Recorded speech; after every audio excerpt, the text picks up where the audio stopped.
Bengaluru Chennai express ವೇನಲ್ಲಿ car ಅಪಘಾತ.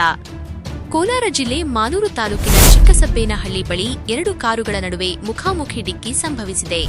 Volks wagon ಮತ್ತು ಆಡಿ ಕಾರುಗಳ ನಡುವೆ ಈ ಅಪಘಾತ ಸಂಭವಿಸಿದೆ. ವೋಕ್ಸ್ ವ್ಯಾಗನ್ ಕಾರಿನಲ್ಲಿದ್ದ ಕೆಜಿಎಫ್ ಮೂಲದ ಈಶ್ವರ್ 25 ಮತ್ತು ಜನಿನಿ 18 ಸ್ಥಳದಲ್ಲೇ ಸಾವನ್ನಪ್ಪಿದ್ದಾರೆ. ಕೆಜಿಎಫ್ ಕಡೆಯಿಂದ ಬೆಂಗಳೂರಿಗೆ ತೆರಳುತ್ತಿದ್ದಾಗ ಈ ದುರ್ಘಟನೆ ಸಂಭವಿಸಿದೆ. ರಸ್ತೆ ದುರಸ್ತಿಯ ಕಾರಣ ವಾಹನ ಸಂಚಾರಕ್ಕೆ ಒಂದೇ ರಸ್ತೆಯಲ್ಲಿ ಅವಕಾಶ ಕಲ್ಪಿಸಲಾಗಿತ್ತು. ಈ ವೇಳೆ ಎರಡು ಕಾರುಗಳು ಮುಖಾಮುಖಿ ಡಿಕ್ಕಿ ಹೊಡೆದಿವೆ. ಈ ಘಟನೆ ಮಾಲೂರು ಪೊಲೀಸ್ ಠಾಣಾ ವ್ಯಾಪ್ತಿಯಲ್ಲಿ ನಡೆದಿದೆ.